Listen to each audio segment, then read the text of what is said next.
370 करेंगे, हम 370 करने वालों में से नहीं है। जवाहरलाल नेहरू नहीं होते तो जम्मू कश्मीर इस मुल्क का हिस्सा कभी नहीं हो सकता। कश्मीर के लोग इकट्ठे हो जाएंगे, ये कौन सी बड़ी बात है। 370 न सिर्फ 370 बल्कि उससे भी ज्यादा कुछ हम हासिल कर सकते हैं और इंशाल्लाह करके रहेंगे। तो जो स्टेट इस बिजली को पैदा करता है उसी स्टेट को आप कहते हैं हीटर मत चलाओ। पढ़े लिखे नौजवानों की हमें जरूरत है, हमारी जमात को जरूरत है, खासकर इस वक्त जबकि जम्मू कश्मीर के हालात बहुत ही मुश्किल दौर से गुजर रहे हैं। ऐसे में ऐसे लोग जिनको सूझबूझ हो, समझ हो, और इस वक्त हमारे कारवान में शामिल होना कोई आसान बात नहीं है। पीडीपी में इस वक्त शामिल होना बड़ा मुश्किल है, बहुत सी मुश्किलात का सामना करना पड़ता है। ऐसे में इन्होंने जो फैसला किया हमारी जमात को ज्वाइन करने का, मुझे इसकी खुशी है और मैं उम्मीद करती हूँ कि ये तन मन धन से, जैसे ये पहले भी अपनी दूसरी जमात में काम कर रहे थे, उससे ज्यादा जो है हमारी जमात में आके काम करेंगे, क्योंकि उसको जरूरत है। जैसे उन्होंने खुद कहा, हमारा तशख्खुस, हमारा वजूद सब कुछ दाव पे लगा हुआ है। और ये 370 और 35A की बात नहीं है, जम्मू कश्मीर के मसले की बात है। क्योंकि हमें गोल पोस्ट चेंज हो रहा है कि अब जी लोग करेंगे, मसला भूल जाएंगे, 370 करेंगे। हम 370 करने वालों में से नहीं है। 370 वापस आना एक हकीकत है, आज कल परसों। मगर उसके साथ साथ जो जम्मू कश्मीर में इतनी सारी कुर्बानियां हुई हैं, इतने सारे लोगों ने अपनी जान अजीज कुर्बान की है मसले कश्मीर हल करने के लिए, उसके लिए पीडीपी की जदोजहद हमेशा कायम दायम रहेगी। और उसमें मुझे उम्मीद है इकबाल साहब अपना रोल अदा करेंगे। आपके साथ जो लोग आए हैं, जहाँ से भी आए हैं, मैं उनका भी बहुत शुक्रगुजार हूँ। आप आए, थोड़ी देर हो गई, कुछ कंफ्यूजन हो गया था क्योंकि हमें कहीं और भी जाना था, तो अच्छा है आप आए। और इंशाल्लाह वक्त आने पे आपको हम कोई जिम्मेवारी भी देंगे जिसको आप निभाएंगे। बहुत बहुत शुक्रिया आपका। आप सभी हजरात का बेहद शुक्रिया। मैम, आपको क्या लगता है कि इलेक्शन डिले किया था? मैडम, यूनियन लॉ मिनिस्टर ने कहा है पंडित जवाहरलाल नेहरू की वजह से ही कश्मीर इशू बन गया। मेरा ये मानना है जवाहरलाल नेहरू की वजह से जम्मू कश्मीर, उसके सेक्युलरिज्म की वजह से, उसकी डेमोक्रेटिक वैल्यूज की वजह से, और जो बाकी लीडर उनके साथ थे, चाहे गांधी जी थे, चाहे मौलाना अबुल कलाम आजाद थे, चाहे अंबेडकर साहब थे, चाहे सरदार पटेल थे, तो Jawaharlal Nehru was the main person जिसकी वजह से जम्मू कश्मीर हिंदुस्तान का हिस्सा बना। अगर जवाहरलाल नेहरू नहीं होते, अगर उनका जम्मू कश्मीर के साथ जो रिश्ता है, अगर वो रिश्ता नहीं होता, अगर शेख साहब और जवाहरलाल नेहरू के आपस में इतने गहरे ताल्लुकात नहीं होते, अगर जवाहरलाल नेहरू के कश्मीरियों के साथ इतना लगाव नहीं होता, तो मुझे नहीं लगता है कि जम्मू कश्मीर इस मुल्क का हिस्सा होता। खासकर जो आज की सरकार हिंदुस्तान में है, अगर वो सरकार उस वक्त 1947 में होती तो जम्मू कश्मीर कतन मजहब की बुनियादों को दरकिनार करके हिंदुस्तान का, इस हिंदुस्तान का जिसको ये बनाना चाहते हैं, जहां सेक्युलरिज्म खत्म हो रहा है, डेमोक्रेसी खत्म हो रही है, इस सो कॉल्ड, मैं इसको हिंदुत्व भी नहीं कहूंगी, मुझे नहीं मालूम ये क्या क्या चीज है, तो शायद इसका हिस्सा नहीं बनते अगर जवाहरलाल नेहरू नहीं होते।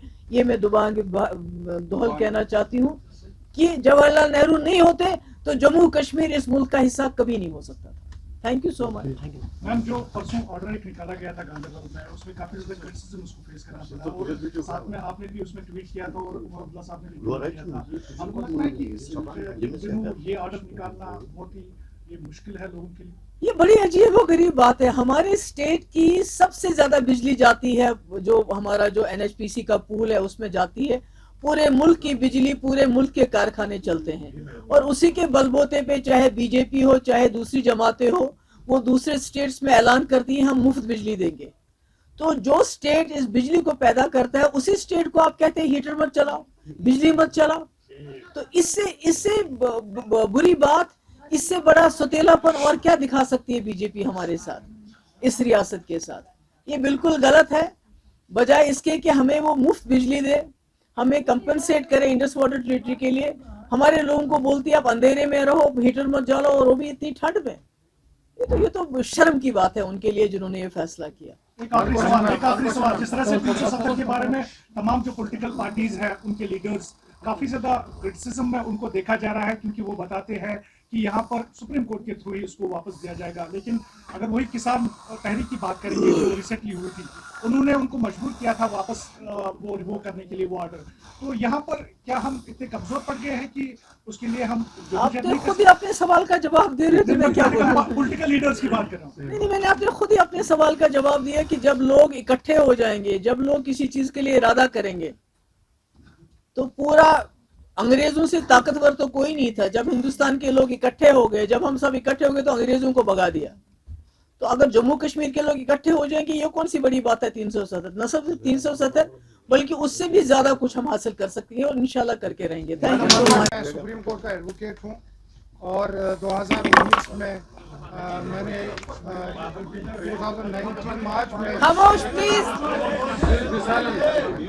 तब्दीली की थी, लेकिन 5 अगस्त 2019 के बाद में रियासत की जो सियासत है वो बिल्कुल बदल चुकी है।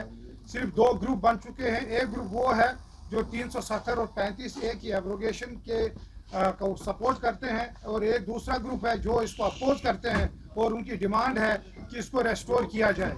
जहां तक मेरा ताल्लुक है, मैंने पहले दिन से 5 अगस्त को एक काला दिन माना है और हम समझते हैं कि जो उस दिन हुआ वो गैर कानूनी था और गैर इखलाकी था।